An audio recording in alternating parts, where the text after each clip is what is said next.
Rodolfo, Commissioner, once again, for the possibility of holding this exchange. I would like to thank my colleagues Guillermo Monta and Andrea Pica from the Department of Protection here in Geneva for organizing this meeting and for allowing us to share the experience of Canada and the construction of a comprehensive system on pension trends and reforms. And it's also based on a dialogue that we held with Rodolfo and the technical team, which could be useful for our discussions today. And I would especially like to thank Natalie and Robert. The three panelists that we will have today are a very high-level panelists that have been working on the system. They have analytical experience with the Canadian system. So I'm sure there will be a lot of interesting input and a subsequent comment session with the panelists. I would like to thank again the collaboration of the ILO and with the Uruguay representatives. Thank you. Guillermo, you have the floor.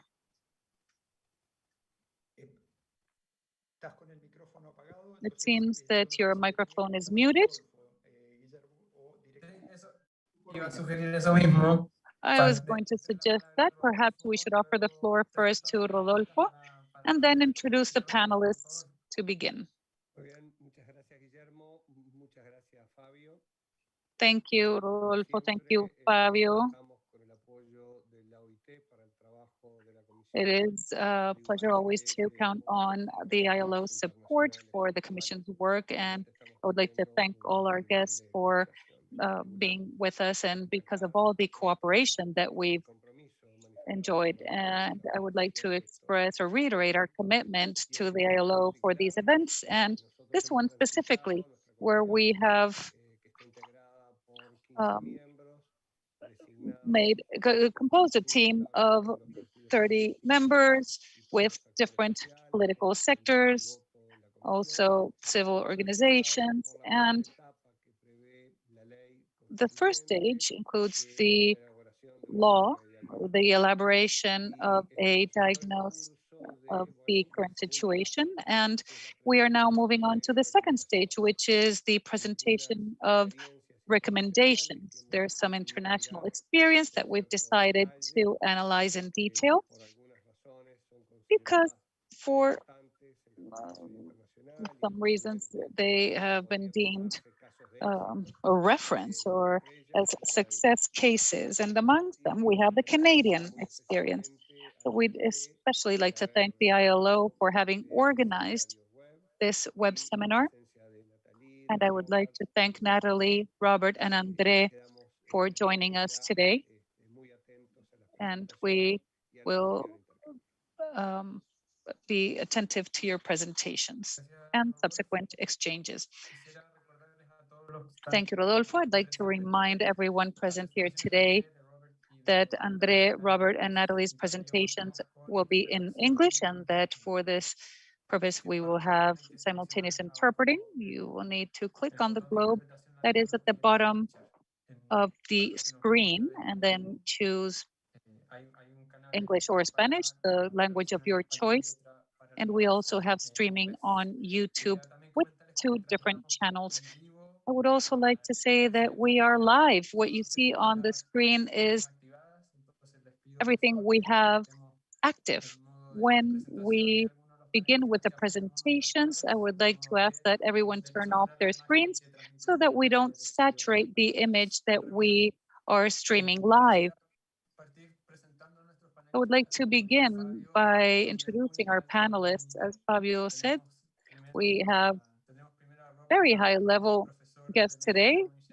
We have Professor Robert Brown with vast experience. He has been the president of the Canadian Association of Actuaries and also vast experience working in Ontario. We have Natalie Martel, Director of International Policies and Government Policies of the Secretariat for Policies and Pensions in Canada. And finally, Andre Pica, who is also Canadian, our colleague from the ILO based in Geneva, actuary and a member of the pension community. So we would like to offer them the floor where and they will be offering us a perspective of the Canadian pension system, the public pension system. With this introduction, I would now like to offer the floor first to Robert so that he can offer us some demographics of Canada, and then we will go on and offer the floor to Natalie Martel so she can continue to explain the Canadian public pension system. Robert, you have the floor. Yes, and thank you. I will leave you there on the screen. Thank you.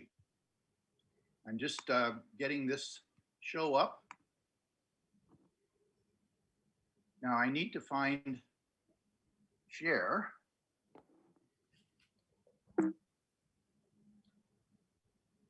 Guillermo, where am I finding share?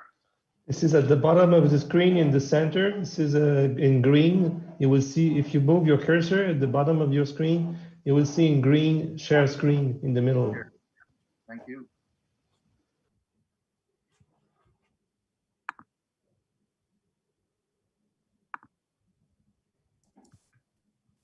Now we're seeing it, Robert. Okay, try to get you the big version. Okay, here we go. So we're going to look at some Canadian demographics for background information. We're going to highlight the fact that we have lower fertility, very high levels of migration, that'll be explained. Longer life expectancy, a lot of people are experiencing that. I want to try to define a little bit about the baby boom and therefore why we are having rising dependency ratios. So here's fertility rates back to 1940 for Canada and the United States. We usually compare ourselves to the US. Notice here that we had a higher fertility rate during the boom than the United States, but a lower fertility rate than the United States at the baby bust era, so that our shifting demographics are more dramatic than theirs. Here's some projections going forward. You can see that births are just barely going to be larger than the community deaths, so that any growth that we see will have to come from migration. And you can see this quite bluntly here. The migratory increases in red, the rate of natural increases in blue, and it's just about zero going forward. So we're going to have to depend on migration, and we're going to have to work hard to find migrants to come to Canada to keep our population growing. Life expectancy is up significantly, and that has an impact, of course, on the cost of Social Security and pensions. So here's what the Canadian population looked like at the time of the last census in 2016. We're about to have another census just in a couple of months. So you can see the baby boom there quite clearly between ages 50 and 65, followed by a bit of a baby bust, then a little bit of an echo from the boom, and now a very low fertility, very small number of young people. And of course, the labor force isn't going to grow unless we have migration. And this is significant. The old age dependency ratio is rising rapidly. And if you look at 2021, as we are today, we're just about the point of the highest rise in migration. So it's pretty significant. I sometimes like to use the inverse age dependency ratio. If you go back to 1956, we had 7 workers for every elderly Canadian. And very near in the future, it will be 2.2 workers for every age dependent. So we really are shifting rapidly. And if we compare ourselves around the world, our age dependency ratios in 2010 versus 2050, our rate of increase is second only to Italy in terms of the rise in dependency ratios. This is very significant. So we are now reading literature that suggests that an aging population will mean a lower standard of living because of higher old age dependency ratios. We'll need higher taxes to maintain public programs like healthcare and Social Security. And we will be impacted by the lower productivity of older workers. But this is something of significance. Without any legislation and with only minor incentives, the projected exit age from the labor force has been going up and going up fairly significantly. And we don't know exactly what will happen in the future. The projections here are from the Canada Pension Plan Office, but you can see that since 2001, we've had a significant rise in the average age of exit from the labor force. And with that, I will turn it over to Natalie.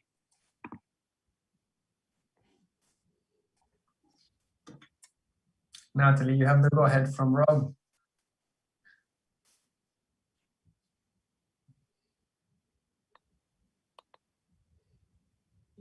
Can you see my screen? Yes. Your screen. Excellent. Let me just... Now we see the full screen. Excellent. Bon. Perfect. Hello, everyone. It is my pleasure to be here. My presentation today will provide a high-level overview of Canada's public pension system. Canada's retirement income system has three pillars. Pillars 1 and 2 are public, and pillar 3 is private. My presentation will focus on the first two pillars, the Old Age Security Program, which is based on residence and funded by tax revenues, and the Canada Pension Plan, which is based on contributions. The goal of Canada's retirement income system is to prevent poverty among seniors and provide adequate income replacement in retirement.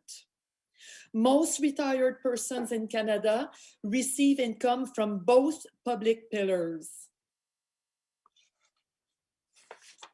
Let's talk about the first pillar, the Old Age Security Program. The Old Age Security Program is based on residence, not contributions. It has no link with employment status. It is not related to work history. And it does not matter where you were born. What matters is the length of the time that you lived in Canada. The program is financed through government revenues. The Old Age Security Program includes three types of benefits. The Old Age Security Pension, which is provided to all seniors age 65 and over who meet the residence requirements.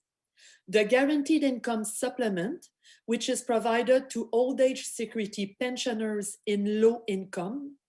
And the allowances, which are provided to low-income individuals aged 60 to 64, who are the spouses of Guaranteed Income Supplement recipients or who are widows or widowers. Benefits are paid monthly and are adjusted 4 times per year for inflation. At $60 billion per year, the Old Age Security Program is the most expensive program offered by the Canadian government. Almost all seniors in Canada receive at least the Old Age Security Pension.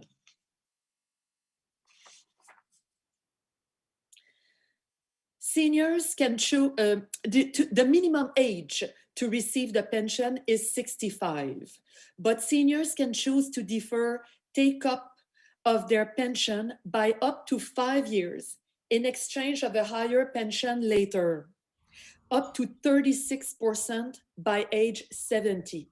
That said, only 4% of seniors choose to defer their pension. 40 years of residence in Canada after age 18 is needed to receive a full pension, but seniors can receive a partial pension with a minimum of 10 years of residence. Partial pensions are paid at a rate of 1/40th of the full pension for each year of residence in Canada. The residence requirement is meant to strike a balance between a reasonable contribution to Canadian society and the right to receive a pension payable until death. I should note that it is possible to receive the pension with less than 10 years of residence if the person comes from a country with which Canada has a social security agreement. And I am pleased to say that we do have an agreement with Uruguay.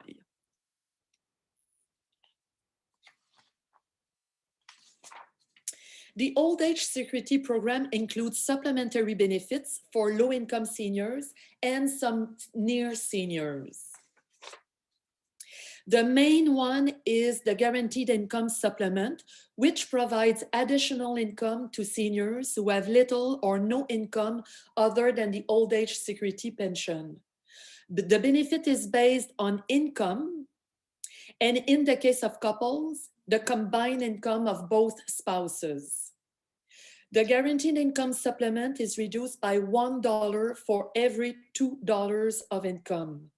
This high reduction rate of 50% allows the benefit to be targeted to those seniors most in need. The Guaranteed Income Supplement is reassessed every year in July based on income information from the previous year. 1/3 of old age security pensioners receive the Guaranteed Income Supplement.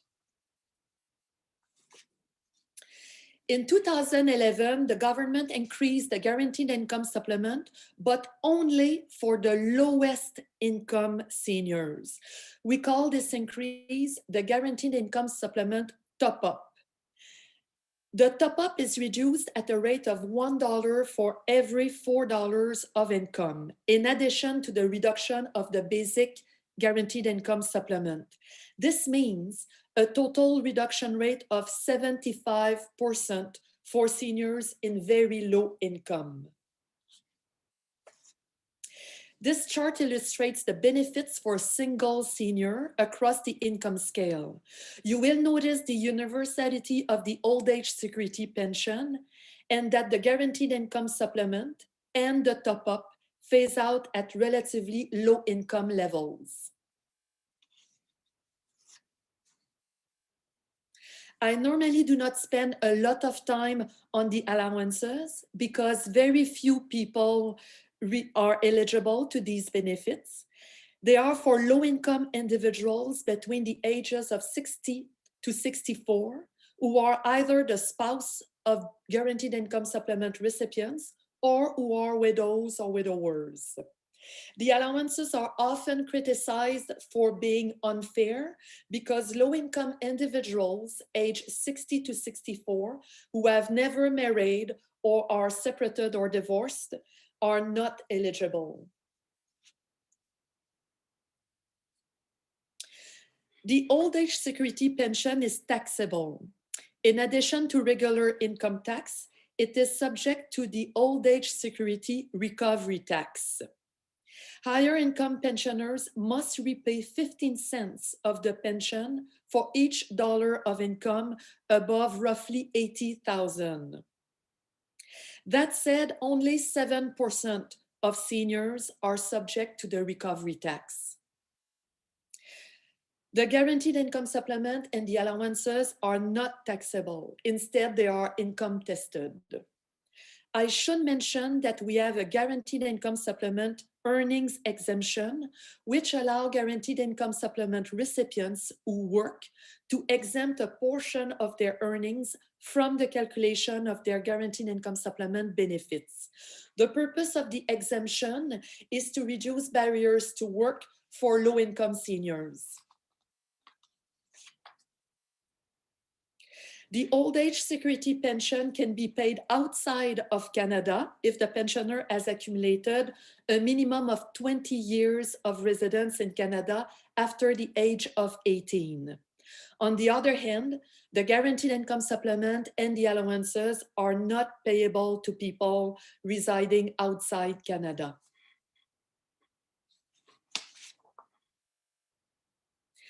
This chart illustrates the benefit amounts and income limits for each benefit and family type. Some general comments here. The program has played a major role in the decline of poverty among seniors. The poverty rate is estimated at 5.4%. In terms of take-up, 97% of eligible seniors receive the old age security pension, and the 3% gap is mainly explained by the option to defer the pension up to age 70. For the guaranteed income supplement, we estimate that 91% of eligible seniors do receive the benefit. With the aging of the population, the cost of the program is expected to almost double within the next 10 years.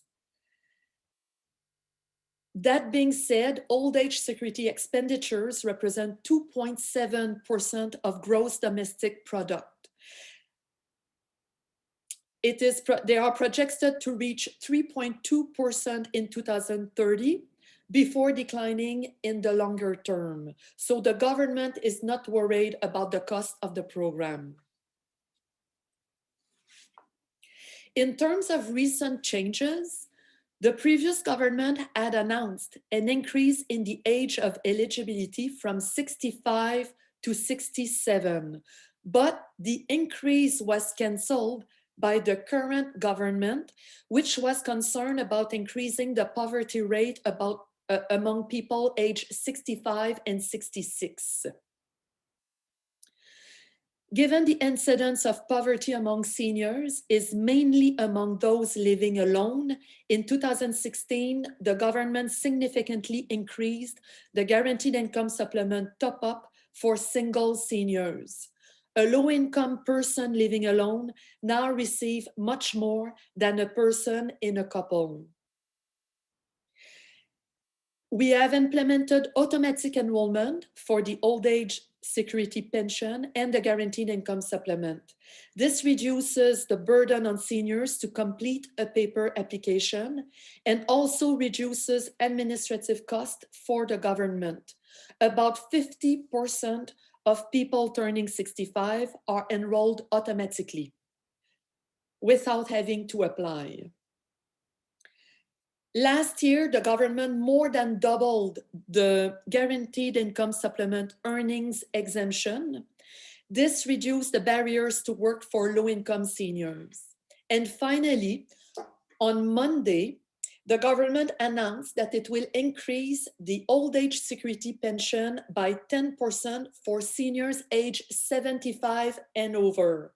This would be the first time that we would provide higher benefits based on age. So this was an overview of the first public pillar of Canada's pension system. The second pillar is the Canada Pension Plan. I should note that only the province of Quebec has its own plan, the Quebec Pension Plan. The Canada Pension Plan is jointly managed by the provinces and the federal government. Major changes to the plan require the approval of 2/3 of provinces, representing 2/3 of the population. The plan is financed by contributions paid by employers, employees, and self-employed persons, as well as returns on its investment fund. The objective of the Canada Pension Plan is to provide partial earnings replacement in the event of retirement, disability, or death. The plan is designed to replace up to 25% of the lifetime average wage at retirement. This will gradually increase to 33% due to the Canada Pension Plan enhancement, which began being phased in 2019. All employed and self-employed persons in Canada must contribute to the Canada Pension Plan. Workers start contributing at age 18 up to age 70. The contributions are paid on an annual earnings about $3,500, which is the basic exemption.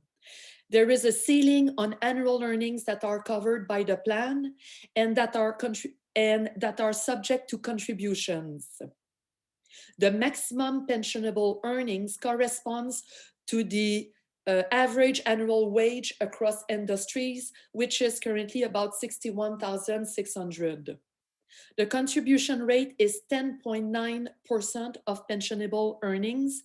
Half is paid by employees, half is paid by employers, and self-employed persons pay the entire amount.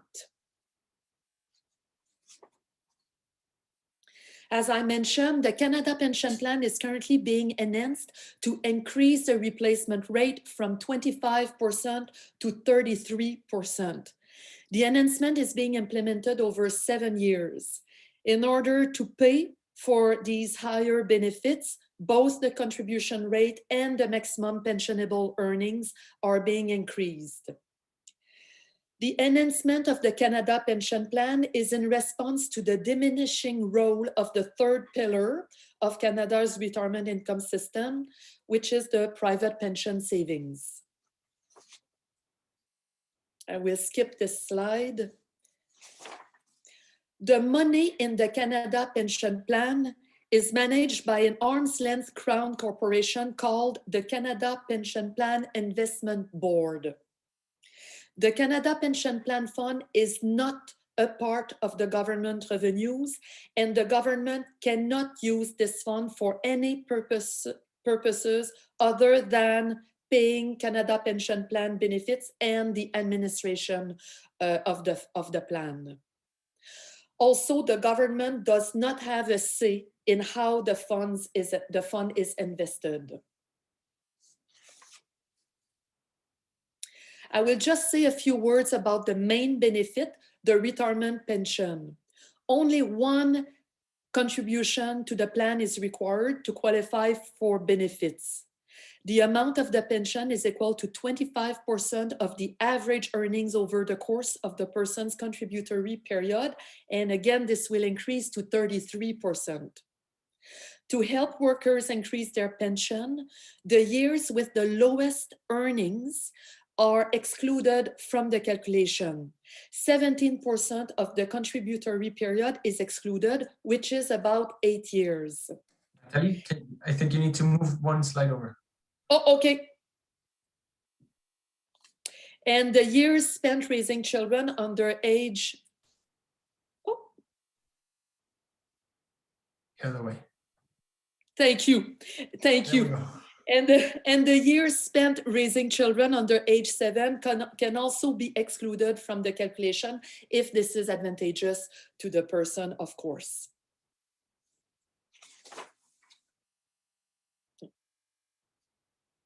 Bon. Oh, here is it. As the Canada Pension Plan is primarily a retirement plan, almost 80% of the plan's expenditures are spent on retirement benefits. But as a social insurance plan, the Canada Pension Plan also protects contributors in the event of disability before the age of 65. And finally, the Canada Pension Plan also provides social insurance protection to the families of deceased contributors in the form of survivor benefits. Benefits are paid monthly and are adjusted every year for inflation.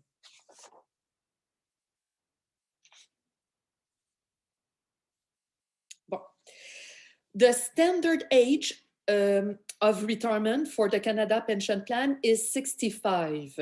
However, the pension may start as early as age 60 or can be delayed up to age 70. If an individual chooses to begin collecting their pension before age 65, the pension will be permanently reduced by 0.6% for each month the person is under age 65 to a maximum reduction of 36% at age 60. On the other hand, if an individual chooses to defer their pension after age 65, the pension will be permanently increased by 0.7% for each month they are older than 65, to a maximum of 42% at age 70. Only 5% of beneficiaries delay their pensions after age 65. This concludes my presentation on Canada's public pensions. Thank you very much. Thank you, Natalie. And then now we have Robert, que continuará Robert Brown para explicar un poco cómo funciona el tercer pilar. Robert Brown will now continue with the explanation of the third pillar. You have the floor.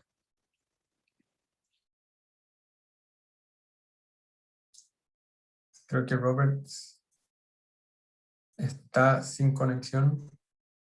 Lo veo, lo veo que no se mueve. Robert, are you there? Ahí sí.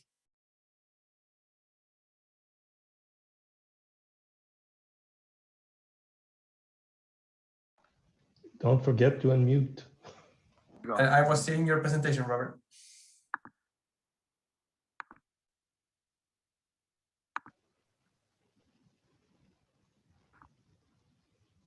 Okay, now, is that all? Are we all set? We're good to go. Okay, so we're going to talk about the private sector now, retirement income security as provided by the private sector.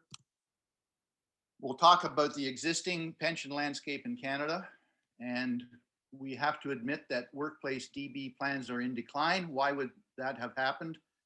And we'd like to point out some alternatives because we think better outcomes are possible. So the existing private pension plan landscape looks like this. 25.2% are, well, sorry, 37.5% of workers have workplace pensions, and 25.2 are defined benefit plans, 6.7 are defined contribution plans, and the balance are some sort of hybrid.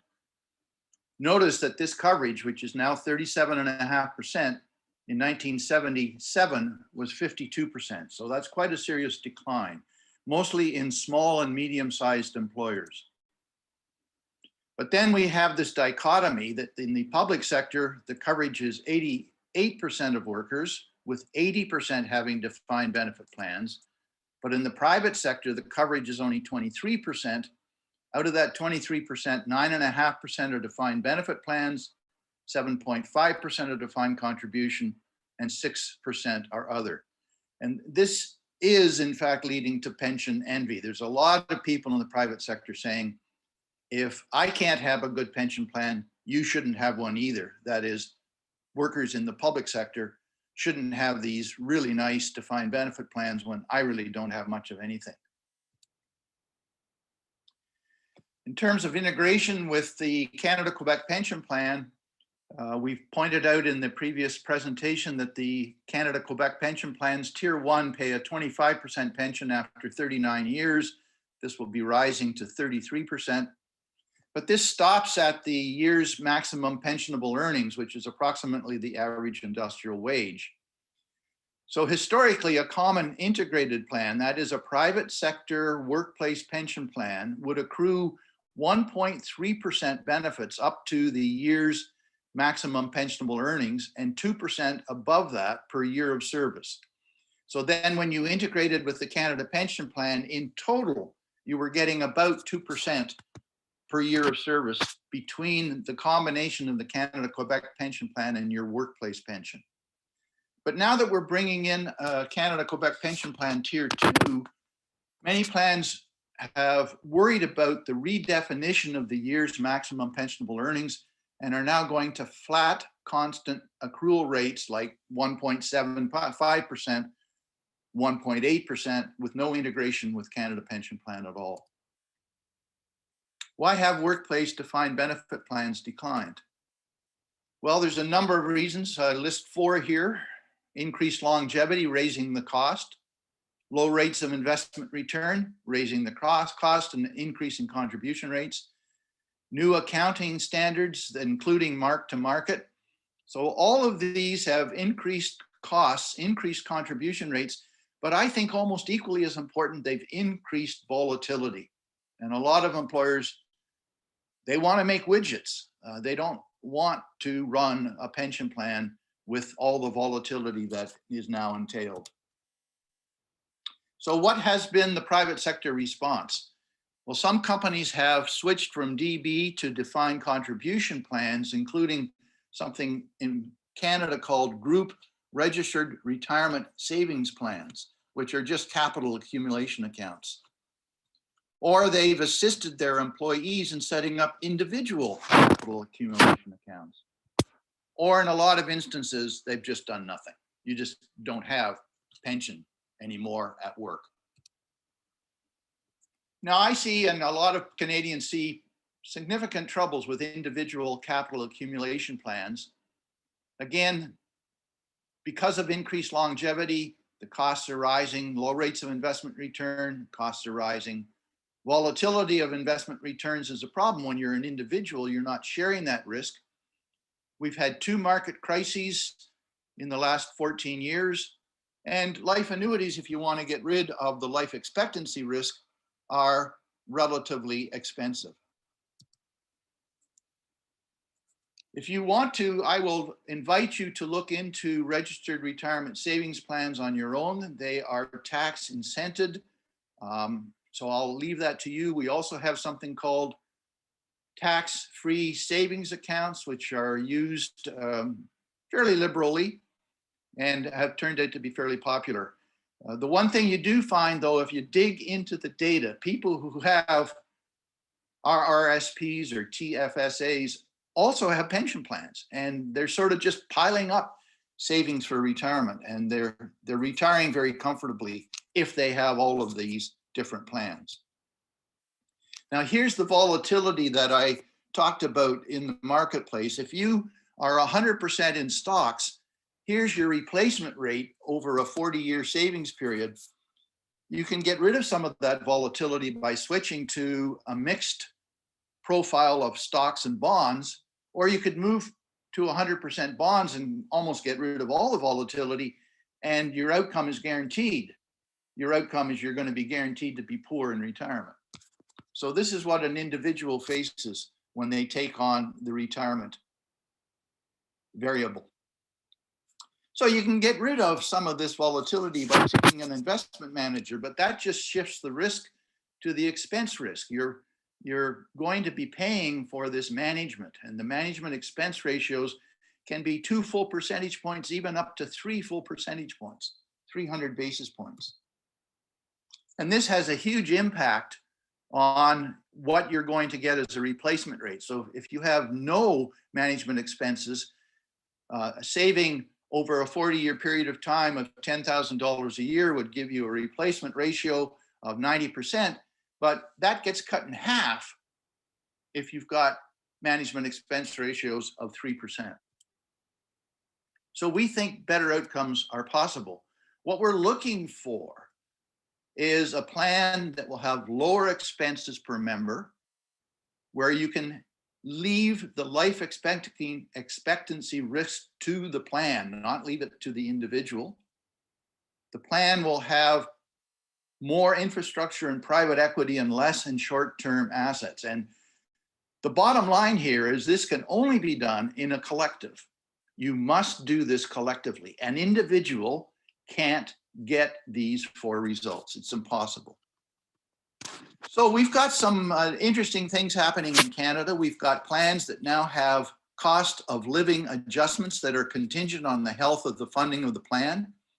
We have plans called risk sharing plans in New Brunswick. They're a lot like target benefit plans. We have collective DC plans. We have defined ambition plans, which again are a lot like target benefit plans.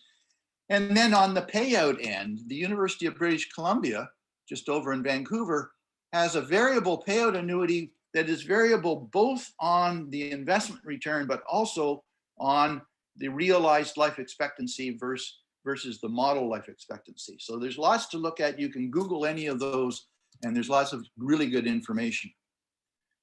So one of our largest public sector plans, the Healthcare Workers of Ontario pension plan, indicated that a large defined benefit plan can get 3.1 times as much retirement income out of the same contributions as a self-directed individual account.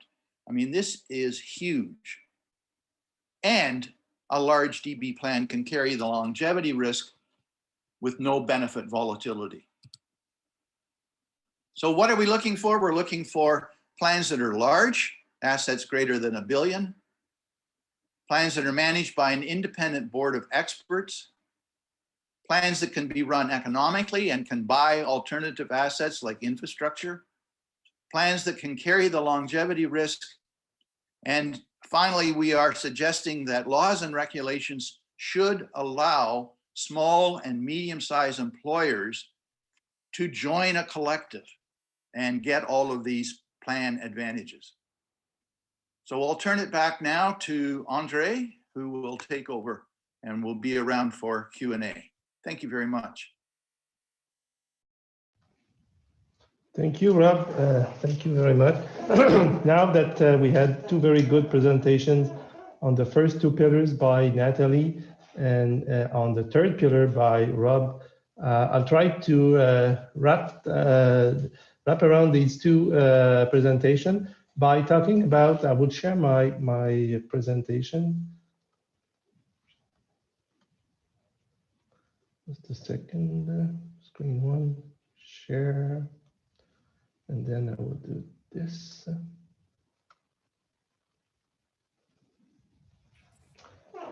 Okay, I guess that now okay? Yes. Okay, so how does this Canadian pension system that Rob and Natalie presented, how does it achieve the ILO core principles on social protection? And to give you an idea of how it achieves these principles, I draw from the conclusions of a tripartite roundtables on pension trends and reforms that ILO organized in November, beginning of December 2020. And at this roundtable, we tried to have countries from different regions. We had 13 countries at this roundtable, from Africa, from the Americas, Arab states, Asia, and Europe. I would like here to thank again Natalie. Natalie was the chair of this tripartite roundtable, and she did a tremendous job, and she was really thanked at the end of the week by all the participants of this roundtable. So thanks again to Natalie that we are lucky to have with us today. The records of the proceedings of this tripartite roundtable is available on the ILO website, and you have here the link to this records of proceedings. This roundtable had three objectives. First, it was to share global trends on pension reforms and learn from country experiences in designing, extending, and reforming their pension system. We wanted also to discuss policy and reform options in the light of those ILO core principles and minimum benchmark. We wanted also at the end to share the main takeaway messages that were presented by the employers group, the workers groups, and the governments group. A questionnaire was prepared and distributed in advance and structured around a set of 9 core principles for pension system that are derived or enshrined in the ILO Social Security standards, which are the convention and recommendation.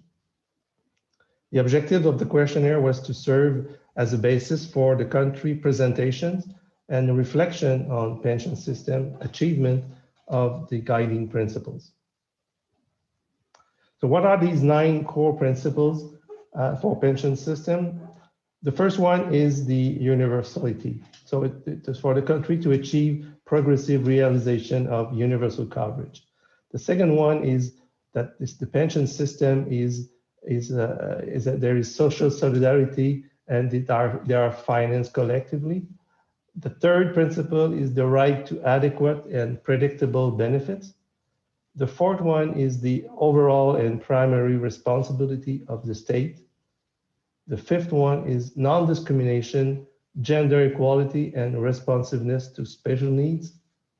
6 is financial, fiscal, and economic sustainability. And then you have transparent management and administration. And the 8th one is involvement of social partners and consultation with other stakeholders.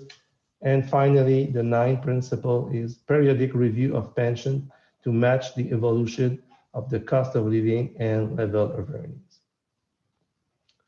Here you have, in one slide, a kind of summary of what Nathalie and Rob presented. This is, this graphic shows the ILO, I would say, two-dimensional approach to extending social protection. You have on the first dimension is the horizontal dimension, is to extend the coverage to as many people as possible, so the universality one, and the vertical dimension is more the adequacy dimension of extending the adequacy of pension.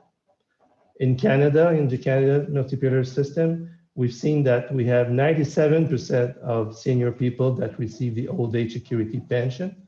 And Nathalie explained that the other 3% is due to the people that are postponing the payment to up to 70 to get a higher OAS pension. And you have also the guaranteed income supplement and top up that people above 32% of people above age 65 receive this GIS and top up benefit. So this is I would say the first pillar, which is as mentioned, tax finance and or what is often called pay as you go. The second pillar is what was presented, the Canada Pension Plan, which has now two components, the basic and the additional component. This one is 100%, covers almost the totality of the worker, 100% of the workers. And this component is a contributory component, which is partially funded. And as explained, you have the basic component, which is really partially, but of the additional component, the additional CPP, which is now fully funded. And the third pillar is the one that we will see in the next slide, but has already been mentioned by both Nathalie and Rob, that this is I would say the weakness of the Canadian multi-pillar system, which is due to the low coverage of this employer-sponsored pension plans, which are defined benefit and defined contribution. And more importantly, we have like 37.5% of workers and roughly 80, but this is this dichotomy that Rob mentioned, that we have 88% of the public sector workers that are covered by a plan, and 80% are in defined benefit, and 24 or 23% are covered in the private sector, and only 10% in defined benefit plan. And Rob mentioned about the dichotomy and the envy.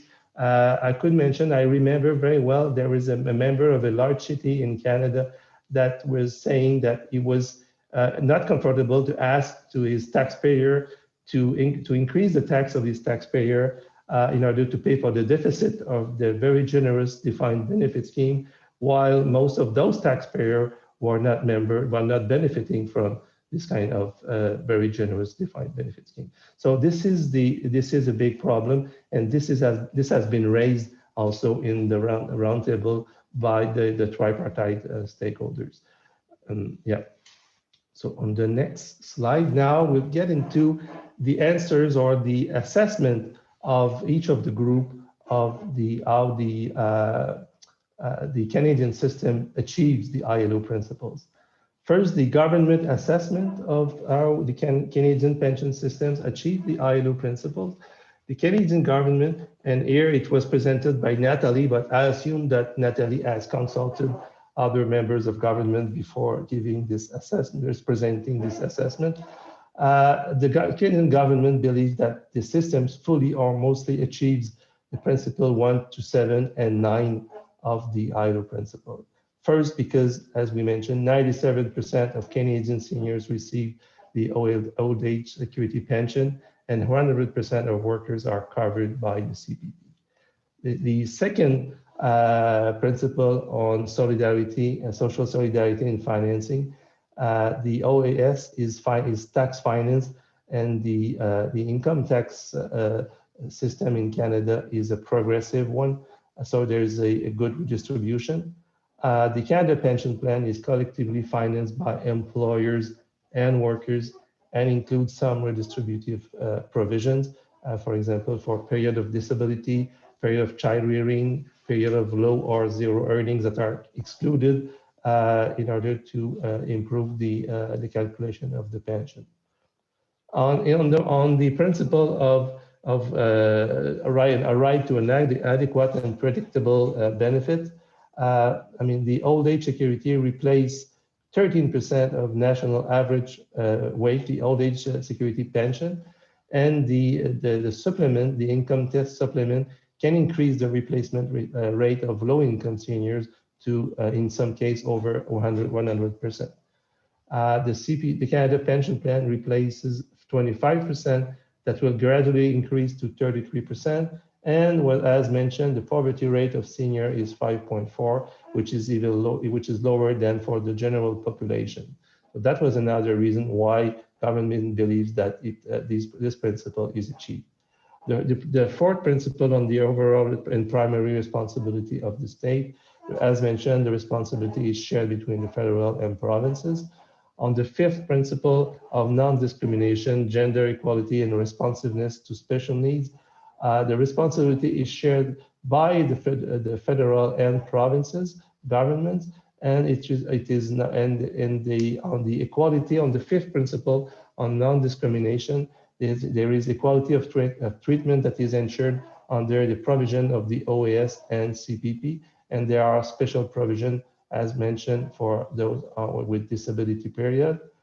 On principle 6 of financial sustainability, both the OAS program and the CPP are fiscally and financially sustainable.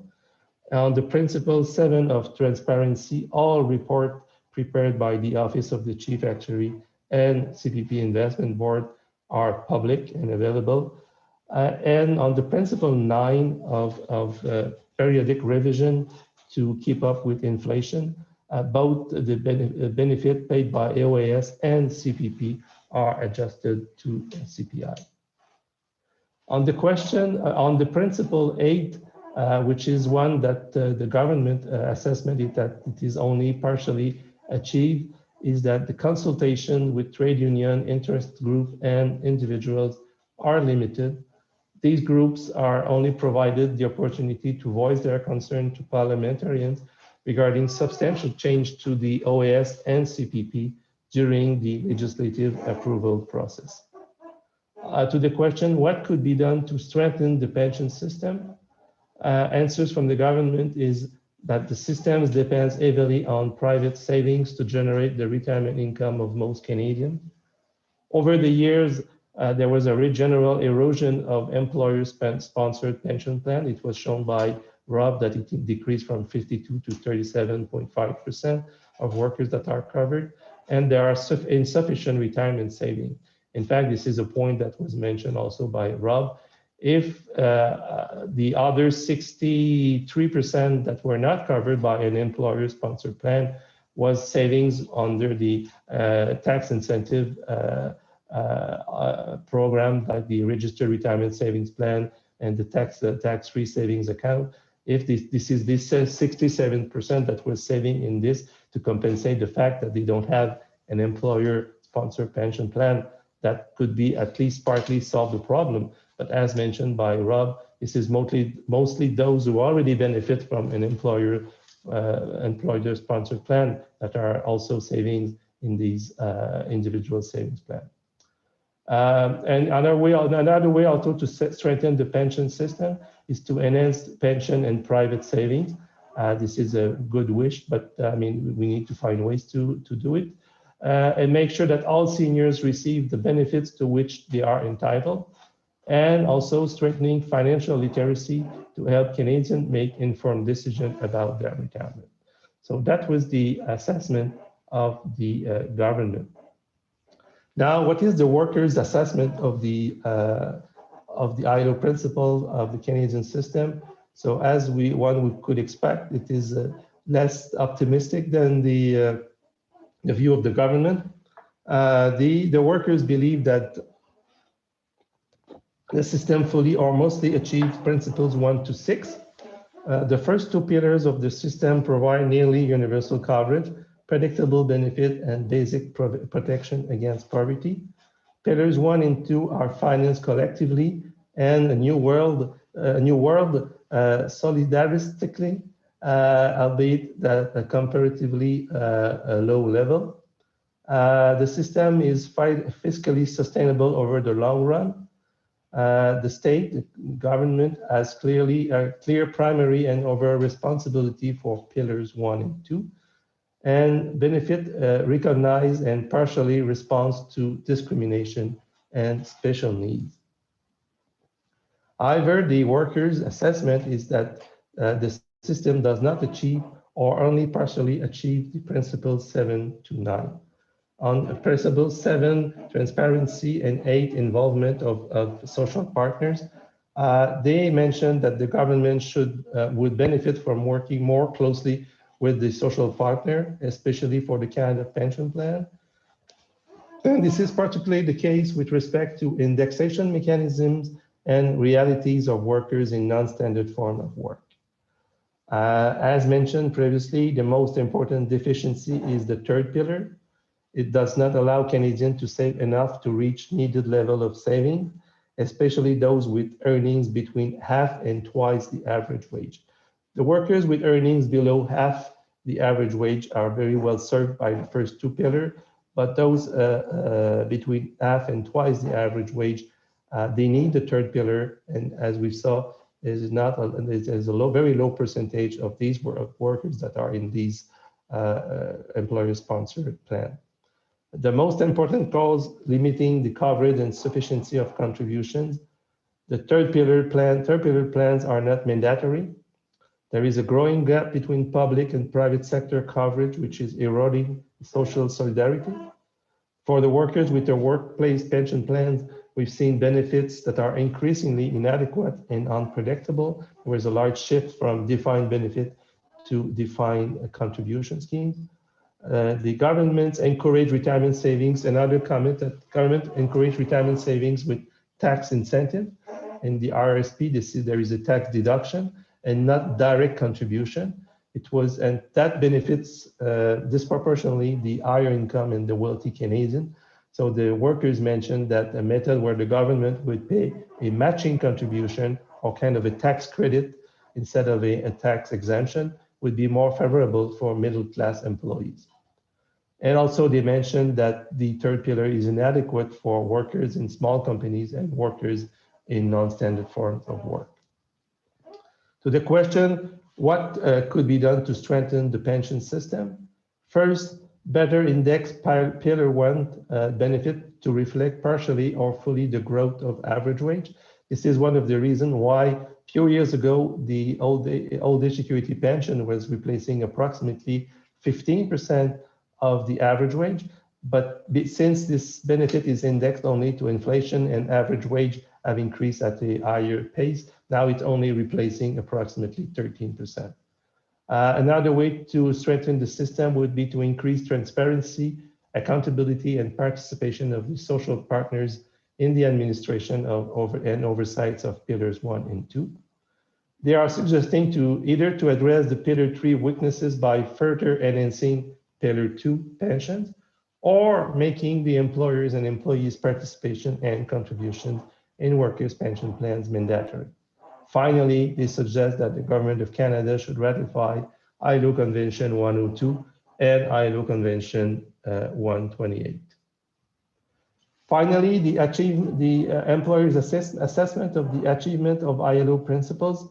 Maybe as one could have also expected, they believe that the system fully or mostly achieves all the principles, giving the same explanation, mostly the same explanation than those provided by the government. So I won't repeat them, but there was a few other comments.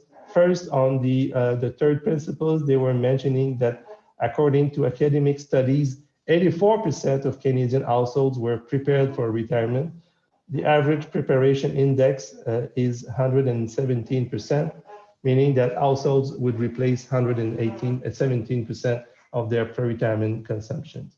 They also mentioned that the pension system is well diversified and involve also an important private sector pillar. And they also mentioned one concern about the fiscal sustainability because of the high level of public debt, which might represent a risk on the fiscal sustainability of the old age security program eventually.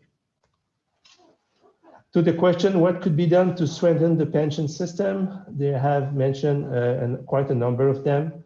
First, develop attractive retirement savings product for those without employment-based scheme. Second, increase the level of household savings and reduce household debt. Promote labor market participation at older ages to reflect the longer life expectancy. Ensure that interaction of benefits and taxation do not create disincentives to work or save. For example, revising, for instance, the existing guaranteed income supplement clawback. They do not believe that further mandating employer contributions to retirement saving is appropriate or feasible. They suggest instead to create conditions that employers are able to establish pension plans for their employees.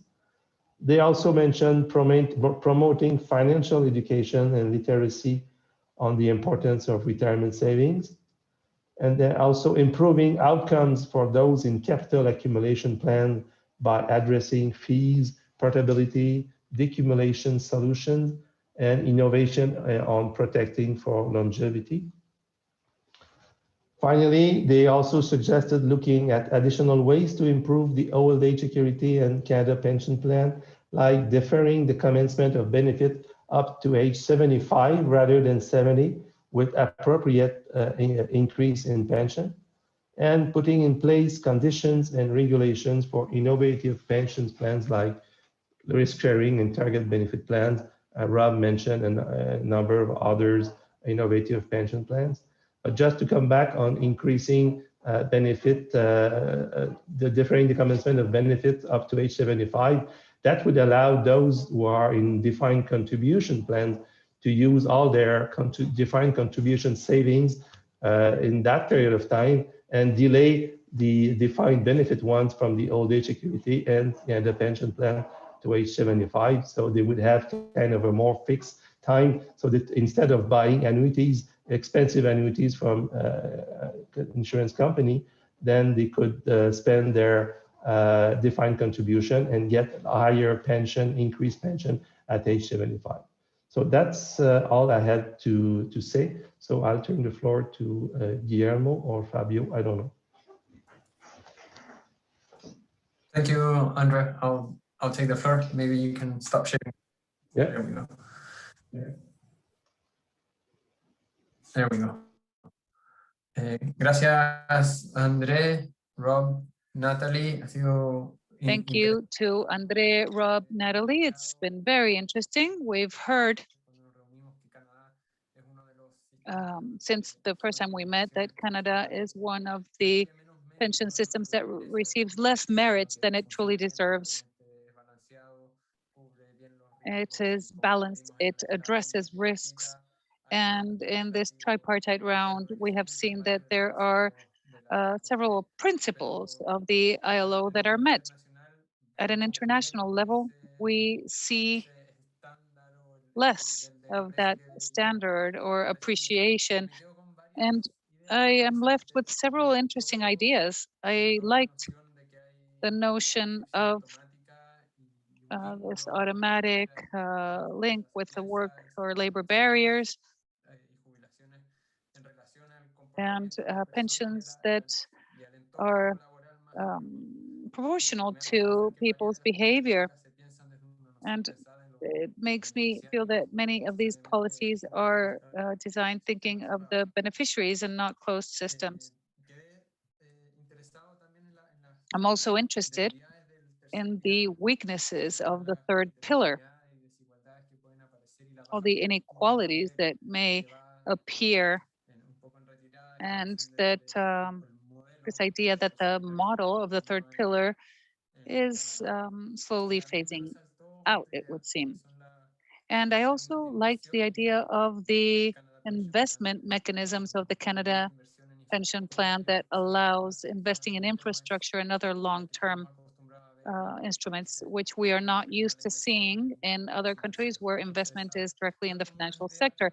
So these are some of the ideas that I am left with and that we could discuss in the region, especially the strength of the Canadian pension system. Fabio, anyone, Rolfo, I don't know if anyone else would like to make a few closing statements or questions. We have some time still.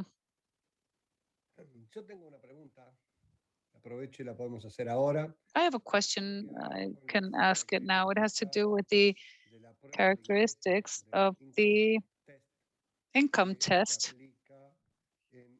that is applied in one of the pillars in the OAS program, the more basic pillar. There is an income test today, and I'd like to understand what characteristics that test has. Does it only take into account income or information from the fiscal or government plan, or does it also take into account other types of income from the person or the family group? I can respond to this question. You can go ahead. So the old age security program has a supplementary benefit that is income tested, the guaranteed income supplement. And because it targets low income pensioners, it is based on income. And every July, we calculate the amount of the benefit to which the person is entitled based on their income information from the previous year. So we use income that is filed to the tax agency. We use this information to calculate the guaranteed income supplement every July. The income used to calculate the entitlement is net income for tax purposes. So it's basically all income minus some deductions. And this income includes everything except the old age security pension and the first and the guaranteed income supplement earnings exemption. We have an exemption for low-income seniors who work, and it's to reduce barriers to work for low-income seniors.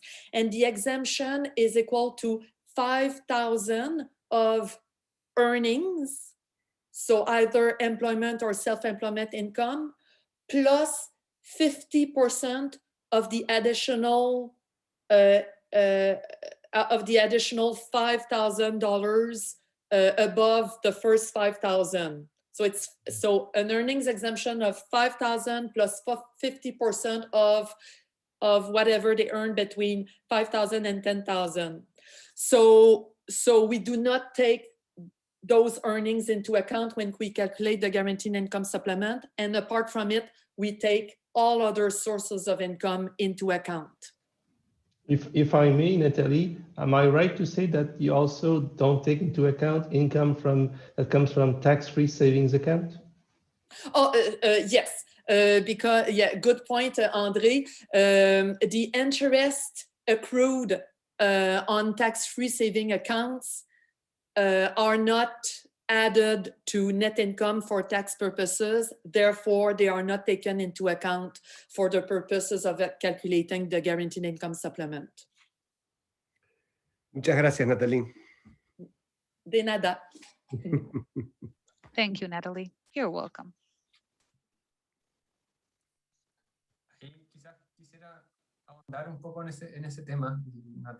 I'd like to delve into that a little bit, Natalie. How was this articulated between both systems? The exchange of information.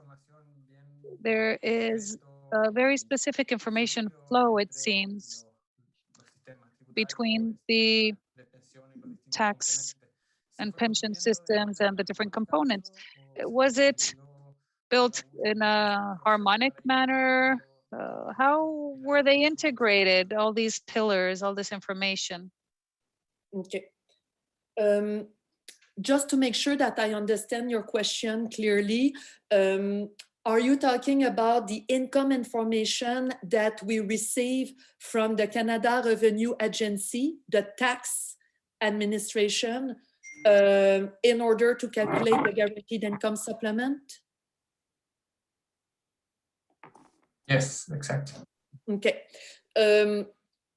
So we the tax income tax returns have to be filed before April 30th of each year, and we calculate the guaranteed income supplement entitlement in July.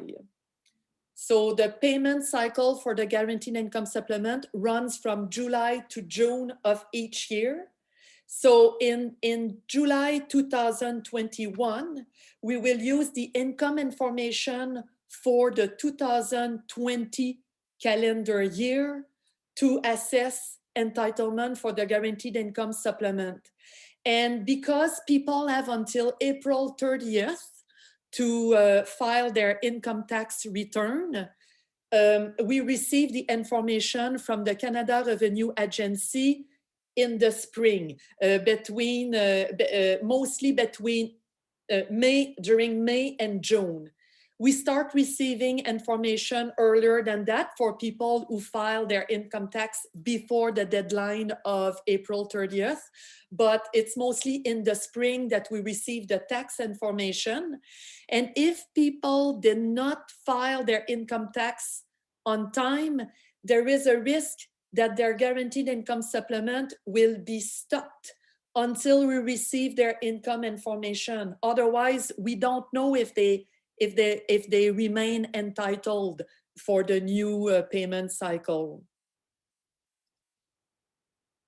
But I think that maybe Guillaume's question was more about the flow of information. If it is easy, but I think it's easy in Canada. In Canada, as far as I remember, it has never been a big issue.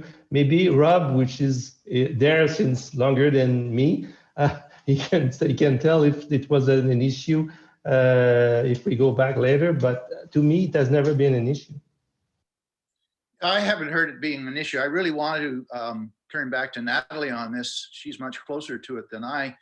The Canada Pension Plan projections and documentations all seem to work really well. People get their checks on time. The CRA, the Canada Revenue Agency, the Taxation Department seems to work well. I've got my return already in my bank account because I filed a little bit early. All of these things seem to work well. Now, Natalie may want to tell you about her own paycheck under the Phoenix accounting system. But Natalie, I'll turn the play back to you. Thank God, I did not have any problem with my pay with the Phoenix. Thank God. But in terms of exchange, yes, it's working very well. People receive their payments on time. It's working really well. That with respect to the exchange of information between different departments within the government, of course, we have to have very solid, we call them memorandum of understanding. They are information sharing agreements. We have to have very solid information sharing agreements in place in order to be allowed to exchange information between departments.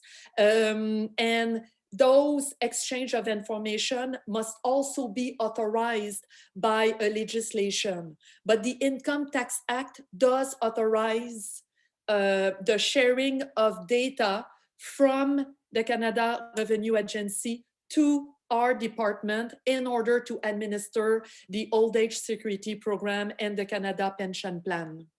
And the detail, so we need the legislative authority to do that, and then the details about how the exchange of information is actually taking place.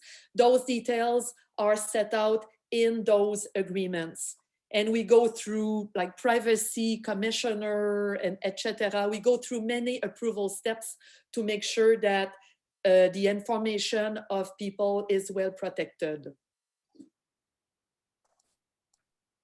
Gracias, Natalie. Rob, Andre. Tenemos dos preguntas que han levantado los comisionados. Álvaro. Thank you. We have two questions. Álvaro?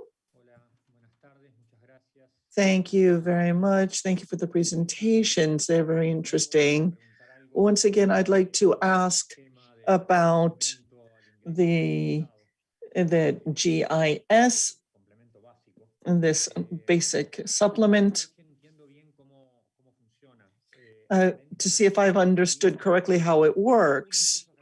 As I understand, there is a guaranteed flat amount for everyone, and then what varies is based on income.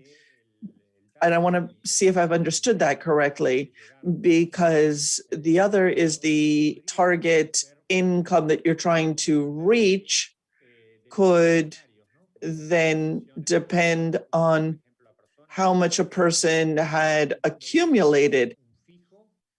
As I understand it, there's a fixed amount, and then the supplement varies because there is an amount that is then deducted, either 1 out of 2 or 1 out of $4. Is that correct?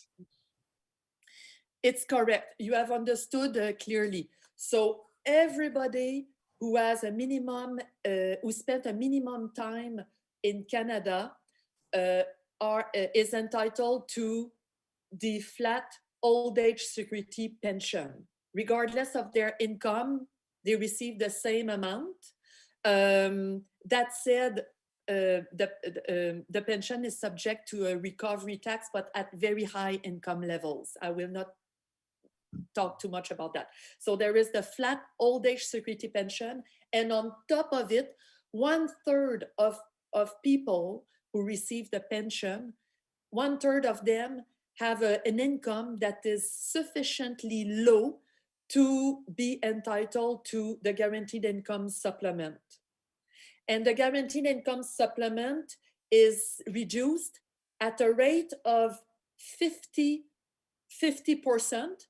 And this reduction applies from the very first dollar of income, and it's all income, except for employment or self-employment income. We have an exemption, but other than that, the reduction applies from the first dollar of income at 50%. And the lowest income seniors, the poorest of the poor, are entitled to a top-up to the guaranteed income supplement, and that top-up is reduced by $1 for every $4 of income, but not from the first dollar of income, but after 2000. I should also mention that for couples, we look at the joint income of both spouses, because it's a benefit based on needs. Okay, very clear. Thank you. Veo también levantada la mano de Ernesto Muro. Ernesto Muro has requested the floor. And then after that, Ariel will have to ask your question offline. Ernest. Thank you. Good afternoon. This is a very valuable contribution that our 3 Canadian experts have made. We are thrilled that we have had an opportunity to look at the Canadian case, and we are also thrilled with these remarks. I had a question along the lines of what Natalie was just saying. and that is the 1 in 4, or you got 1 for every 4. I'd like to ask you to explain that top up a little bit more. And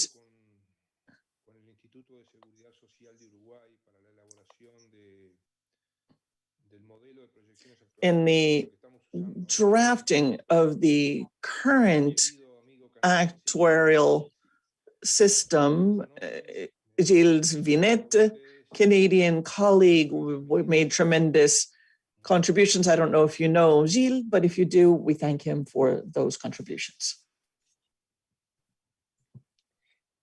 Do you allow me to share my screen? I will go back to my presentation and I will go back to the graph that illustrates the program.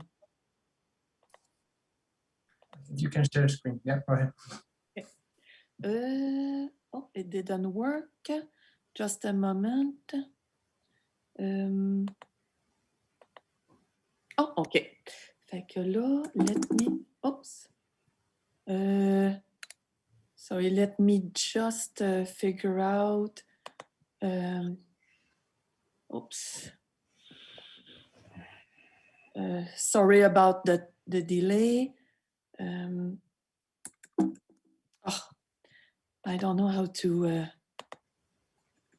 okay. Here it is. If you are visual like me, it's just easier to understand with a picture.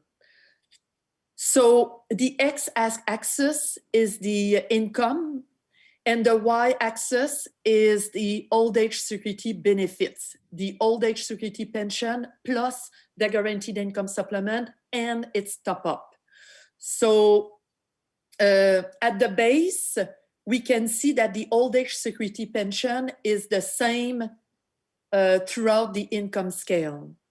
And then we have the guaranteed income supplement, which is on top of the old age security pension. Someone with 0 income other than the pension will receive the maximum guaranteed income supplement. And the guaranteed income supplement is reduced from the first dollar of income at a rate of 50%. And on top of it, we have the guaranteed income supplement top up, which is reduced by an additional 25%, but only for income above slightly over 2,000. This is for a single individual. And you see that the top up is quickly phased out at an income of roughly 9,000, and that the basic guaranteed income supplement is phased out at an income of just under 19,000. But if you look at people with an income, low-income seniors with an income between 2,000 and 9,000, these seniors are facing 2 reduction rates, 50% in the basic guaranteed income supplement, plus an additional 25% for the top-up. So they are facing a very high reduction rate of 75%, which can have an impact on incentives to work or save.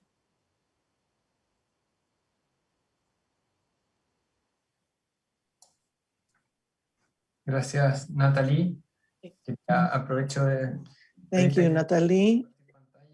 If you could stop sharing your screen.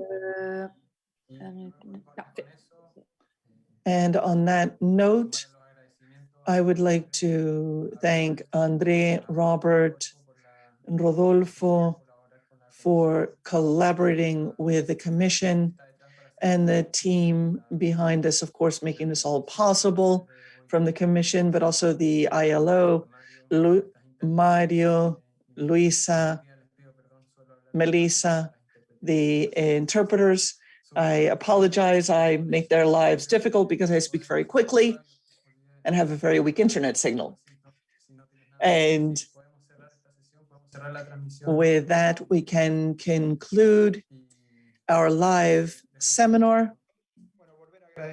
And Fabio? Thank you. I would like to thank Robert again and Natalie and Andre, of course, for their remarks in this opportunity. Thank you. Very well, Mario. On that note, we would wrap up our